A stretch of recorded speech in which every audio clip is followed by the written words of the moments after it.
demanderai d'applaudir Roch-Olivier Mestre, le président de l'Arcom, le régulateur, qui va terminer dans quelques heures, dans quelques jours, ce long mandat, notamment au service de la radio.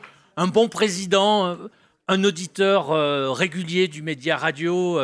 Et nous allons nous séparer dans quelques instants de Roch-Olivier Mestre, à regret, si j'ose dire, puisque nous avons été heureux de travailler avec lui, d'échanger avec ses services, et en particulier, je vois Hervé qui est ici.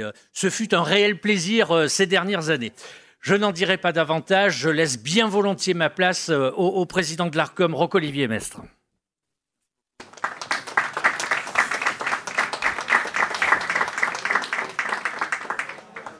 Monsieur le conseiller, cher Hervé Gotchou, mes chers amis, bonjour. Je remercie chaleureusement Philippe Chapeau pour l'organisation de ce rendez-vous, qui est un rendez-vous incontournable pour toutes celles et tous ceux qui aiment la radio. Et comme cela vient d'être dit, j'en fais partie, qui aiment la radio et le podcast aussi maintenant, puisque c'est une pratique qui s'est beaucoup développée. Et donc, je vous remercie de m'avoir invité à dire ces quelques mots pour la clôture du Paris Radio Show. J'ai toujours eu, depuis que je préside cette institution, un grand plaisir à venir au salon. C'était d'ailleurs à l'occasion d'une de ces visites, au début de mon mandat, qu'était née l'idée d'organiser aussi la première édition de la Fête de la radio. C'était en 2021, au moment où on fêtait le centenaire de ce média et les 40 ans de la FM. Et cette initiative du CSA pour mettre à l'honneur un média qui m'est cher, s'est poursuivie depuis sous l'égide de l'association pour la Fête de la radio. Alors cette édition 2025 arrive à un moment particulier, en tout cas particulier pour moi, puisque c'est à quelques jours, j'allais presque dire quelques heures de la fin de mon mandat, qui se termine le 1er février, donc dans une très courte période. C'est 6 années au cours desquelles, pour ma part, j'ai pu mesurer et apprécier la vitalité du secteur, sa diversité. On a la chance d'avoir un panorama extrêmement dense en France, et puis une très grande capacité d'adaptation. C'est ça qui m'a beaucoup impressionné durant cette période. Et puis ce que j'aime dans ce média radio, c'est la passion qui anime les femmes, les hommes qui président aux destinées de toutes ces radios, et l'attachement, la fidélité, même peut dire, du public à ce média, et la confiance toute particulière qu'il lui accorde, qui est mesurée sondage après sondage. On sait que c'est le média préféré des Français, celui dans lequel ils placent leur confiance. On fait confiance aux voix que nous entendons et aux voix qui nous relient à ce média. Quelques événements m'ont plus particulièrement touché durant ces périodes. D'abord, l'incroyable mobilisation, le mot n'est pas trop fort, du média radio pendant la crise Covid. La radio a su garder le lien avec ses auditeurs, assurer la continuité de sa mission d'information, de lien social, de service au plus proche de nos concitoyens, et toutes catégories de radio confondues. Et puis, j'ai été frappé aussi par la faculté de rebond face aux très grandes transformations qui touchent ce secteur, et sa capacité à envisager l'avenir avec un mélange de lucidité sur les réalités du moment, les constats du moment, et sur la façon de construire le futur de ce média. Lors de mon arrivée, le Conseil s'est doté de 2 feuilles de route pluriannuelles pour mener de front 2 chantiers d'envergure. D'abord, les appels généraux en FM, qui nous ont beaucoup occupés, encore, j'allais dire, dans les dernières heures pratiquement. Et puis d'autre part, l'accélération du déploiement du DAB+. Donc c'était vraiment 2 chantiers majeurs sur lesquels on a souhaité, avec Hervé, s'engager dès le début du mandat. Sur la FM, force est de constater que la planification de nouvelles fréquences, aujourd'hui, atteint ses limites physiques, j'allais dire. On est un peu au bout du chemin, et que le développement de ce média doit maintenant emprunter de nouvelles voies. Les services de l'Arcom ont réussi à dégager plus de 300 nouvelles fréquences au cours de ces dernières années, surtout dans des zones où l'offre était moins dense. Les appels aux candidatures suscitent toujours un très grand nombre de candidatures, mais les capacités de gain maintenant sont devenues tout à fait marginales. La feuille de route FM 2021-2026 touchera d'ailleurs bientôt à son terme avec les 3 derniers appels généraux, donc dans les ressorts de Caen, Nancy et Lyon. Et l'autorité a d'ores et déjà annoncé dans son livre blanc sur l'avenir de la radio son intention, à l'issue de ces appels, de ne plus rechercher de nouvelles fréquences FM et de concentrer maintenant tous ses efforts et ses moyens à la réussite du déploiement du DAB+. Ça, c'était pour la FM. Sur la radio numérique, lors de mon arrivée, Hervé a eu l'occasion de le rappeler devant vous, moins d'un quart des Français pouvaient recevoir le DAB+. Ils sont aujourd'hui près de 65% à avoir accès à cette offre enrichie et de qualité numérique. Je le dis toujours, je me suis appliqué cette règle à moi-même. L'essayer, c'est l'adopter.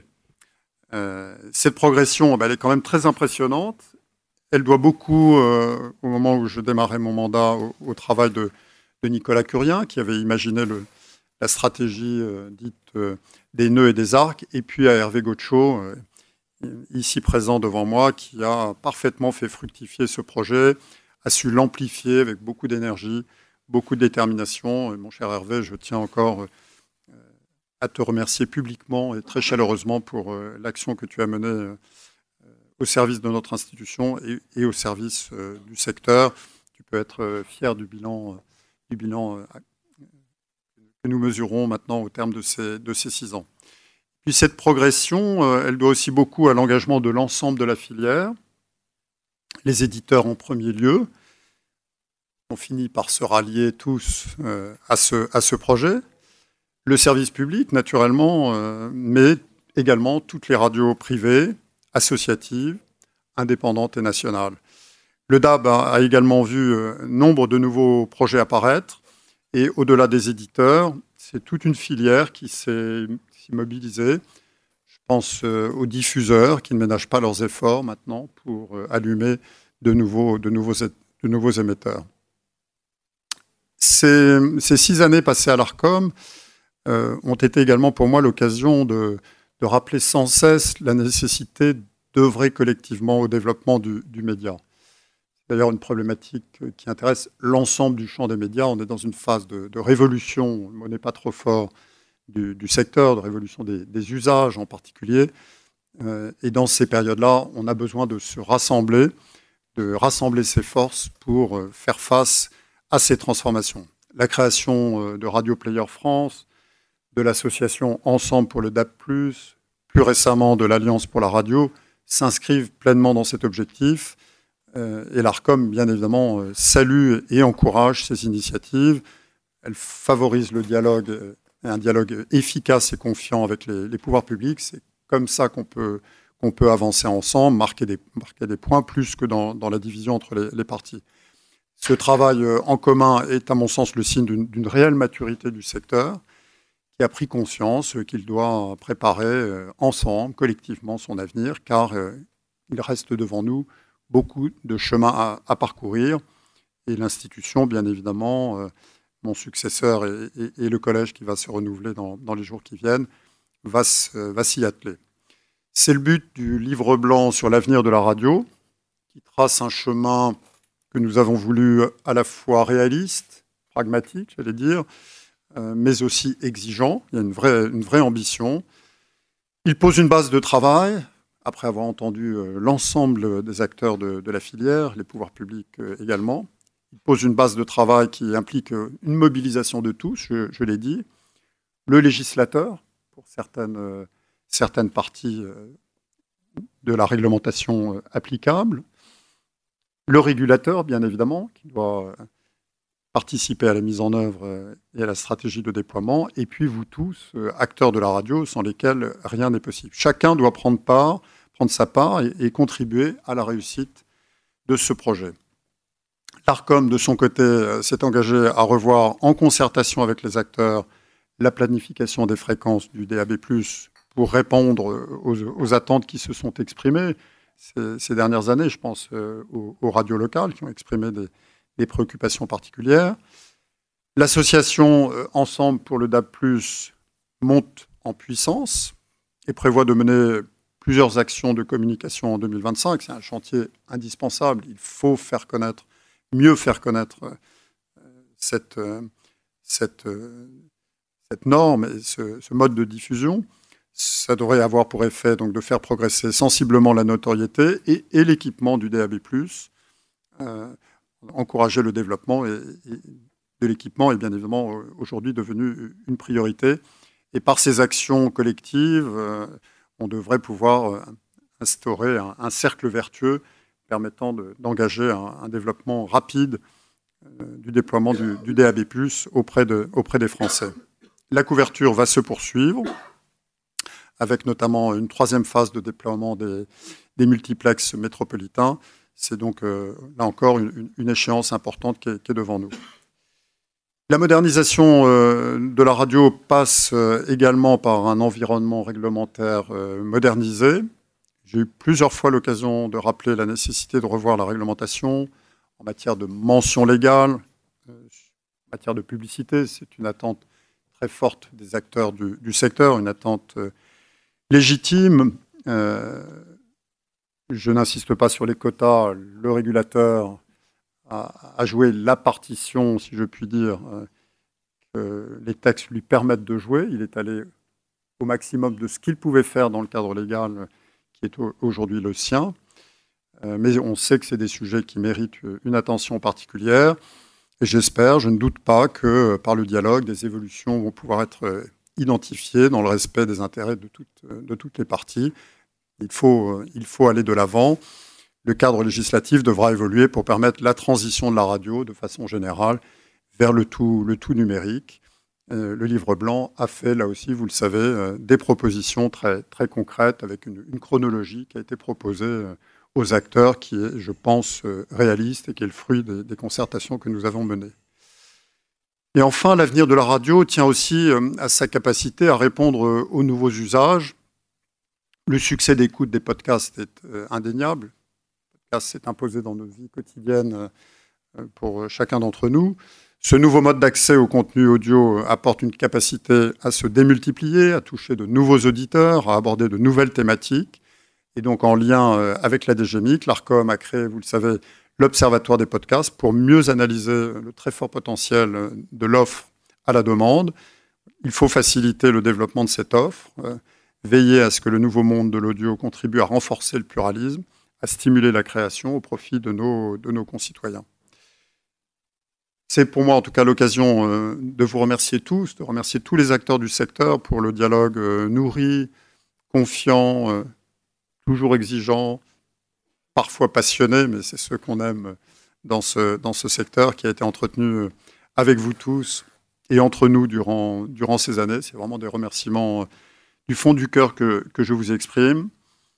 Une certaine fierté avec Hervé pour le travail accompli, le chemin parcouru aux côtés de ce média qui m'est particulièrement cher. J'ai souvent parlé du média du cœur. En tout cas, il est cher à mon cœur, incontestablement. Et je crois que la période qui vient de s'achever aura marqué une étape dans l'histoire de ce média, même si cette histoire n'est naturellement pas terminée. Et puis une confiance, enfin, dans la capacité de l'ensemble du secteur à se mobiliser pour relever les défis qui sont le sien et pour avancer sur la route que le livre blanc a dessinée et a balisée pour les 10 années qui viennent. En tout cas, je resterai là où j'irai, je resterai très attentif aux évolutions du secteur et vous pourrez toujours compter sur mon écoute et mon appui. La radio mérite qu'on se mobilise à son service. Et en tout cas, je continuerai à être le relais et l'ambassadeur de ce média auprès des pouvoirs publics dans les mois et les années qui viennent. Merci beaucoup pour votre attention et merci encore de m'avoir invité pour ce rendez-vous. Alors, Monsieur le Président, je sais que on peut pas trop vous faire de cadeaux parce que c'est un peu régulé, mais c'est votre aussi métier de réguler, donc je le comprends.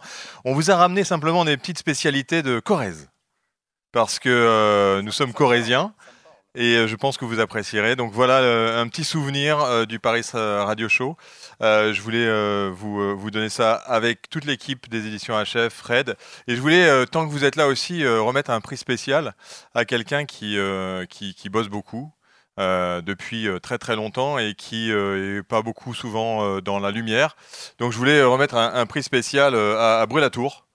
Parce que c'est et j'ai marqué, pour la petite histoire, vous savez que Frédéric est quelqu'un qui rédige donc la lettre de la radio, le magazine, et 10 articles par jour depuis maintenant 14-15 ans. Donc j'ai écrit le Lucky Luke, l'homme aux 100 000 articles qui écrit plus vite que son ombre.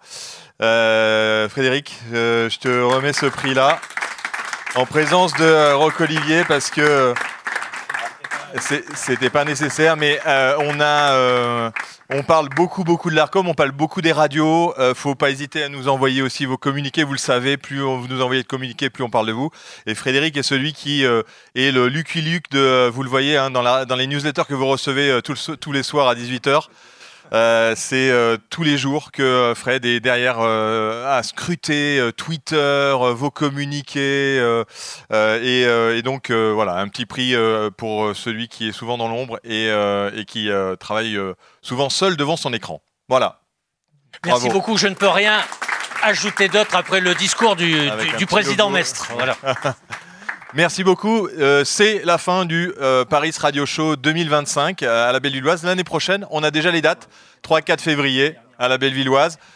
Si ça vous convient, bien entendu, parce qu'on trouve que le lieu est assez sympathique, est assez convivial. Le showcase hier soir était super sympa. L'année dernière, on avait Zao de Sagazan qui a vraiment été diffusé beaucoup dans les radios, qui a eu après des victoires de musique. On ne sait pas si hier soir, il y en a qui vont avoir des victoires de la musique dans pas longtemps. Et Stiletto aussi, qui avait bien performé. On est content aussi de jouer ce rôle-là et de réunir tous les professionnels. Les exposants là-haut, j'ai fait le tour, sont assez satisfaits aussi. Il y a eu 2 fois plus de visiteurs que l'année dernière. Les allées sont serrées, oui, mais ça permet de rencontrer tout le monde et puis de se saluer. On est quand même dans un milieu où on se rencontre peu souvent, même si on fait nous aussi nos radiotours, et l'ARCOM a toujours été présent dans les radiotours que l'on organise, et on repart encore pour un radiotour 2025, une tournée dans différentes villes. Merci à tous de votre présence, de votre soutien, de lire et de vous abonner à la lettre, pas uniquement à la newsletter d'ailleurs, vous pouvez vous abonner au magazine papier. Tous les mois, on a des articles exclusifs qui ne sont pas forcément dans la newsletter, et en plus qui vous permettent d'accéder à tous les contenus, et c'est important, c'est comme ça qu'on arrive à survivre aussi en ayant des abonnés à nos publications. Merci, bonne soirée, merci pour votre soutien, votre confiance. Et Hervé, merci Hervé aussi.